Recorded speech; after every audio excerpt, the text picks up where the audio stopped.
In late 2025, something unusual appeared in the heart of Riyadh. A 188,000 square meter entertainment zone rose almost overnight inside Boulevard City. But it wasn't another festival or seasonal fairground. It was a full-scale theme park built around the world's biggest YouTuber, MrBeast. For 6 weeks, this temporary attraction turned his high-energy challenges into real-world arenas, complete with thrill rides, prize zones, and immersive set pieces. Beastland became the world's first YouTuber theme park, a collaboration between one of the internet's most influential creators and one of the fastest-growing entertainment economies on Earth. Please take a moment to subscribe and like the video. It really helps the channel. To understand why this project appeared in Riyadh, you have to look at the city's rapid transformation under Vision 2030. In just a few years, Riyadh has positioned itself as one of the world's fastest-growing entertainment hubs, with Riyadh Season acting as its headline event. Every winter, the city turns into a vast network of concerts, sporting events, and temporary attractions drawing millions of visitors. But this year, organizers wanted something different. Something with global cultural weight, something that spoke directly to a younger generation. MrBeast was the obvious choice. More than 70% of his audience lives outside the United States, and his following across the Middle East is enormous.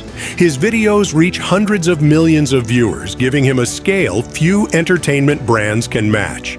Riyadh Season offered the infrastructure and visibility. MrBeast offered the audience and cultural impact. Together, they built something the world had never seen before.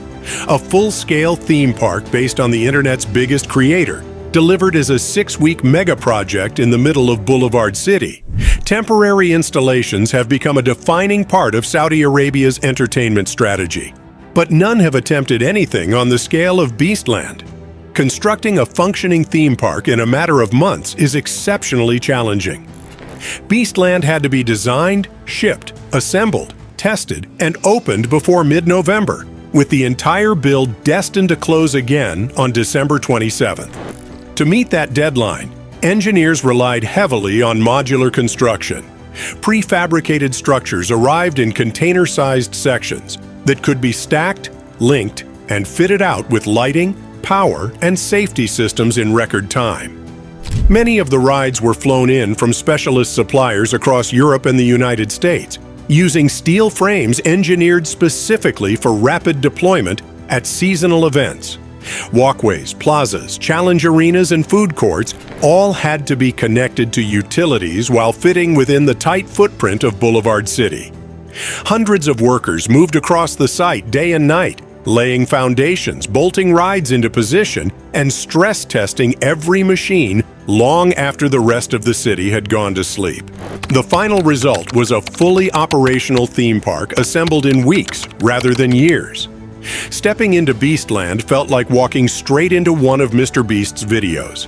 The skyline was dominated by major thrill rides, the Viking coaster swinging out over the entrance plaza, the Phantom XXL towering above the crowd, the top spin twisting guests through rapid cycles, and a 50-meter bungee tower visible from across Riyadh. But the centerpiece was the Beast Arena, a vast complex of interactive challenges inspired directly by the competitions seen on his channel. Tower Siege launched foam projectiles at oversized targets. Drop Zone tested reaction times with sudden trapdoors. Airmail combined a zip line with a precision drop challenge battle bridge, staged balance beam duels above padded pits. Maze Run shifted its layout throughout the day. Lights Out pushed reflexes under flashing panels, while the Warrior Challenge recreated a full obstacle course of ropes, ramps, and climbing sections. Beast Summit sent guests scaling vertical walls, and Revolution pushed endurance with its rotating jump timing platform. It was part theme park, part live-action game show, part e-sport, all tied together by a point system that rewarded speed, skill, and accuracy. A separate kids zone recreated the experience at a smaller scale, while more than 20 food and merchandise outlets wrapped around the site. Everything operated late into the night, matching Riyadh's evening entertainment culture. Competition shaped how people moved through the park. Every challenge awarded points, and those points ranked visitors on a massive digital leaderboard known as the prize wall. Each night, the top 3 players walked away with cash prizes. Around 7,000 Riyals for first place, 3,000 for second, and 2,000 for third. Across the season, the prize pool exceeded 2 million Riyals, making Beastland one of the only theme parks where visitors could actually leave with money. A seasonal grand prize rewarded consistent high scorers, turning the park into a month-long tournament and giving visitors a reason to keep coming back. When Beastland opened, the scenes were extraordinary. Crowds filled Boulevard City as MrBeast arrived, greeting fans, filming clips, and trying out several of the challenges. Videos from that day spread across social media within hours, pushing the park into global trending lists almost instantly. For many visitors in the Middle East, a region where MrBeast has one of his strongest audiences, the sight of him building a real-world attraction in their city carried a rare cultural impact. Beastland quickly became both an entertainment zone and an international headline. Behind the spectacle, Beastland marks a significant shift in how entertainment is being built. For the first time, a digital creator delivered a physical attraction at this scale, open to the public and operating like a full theme park. This wasn't a studio backlot or a fan meetup.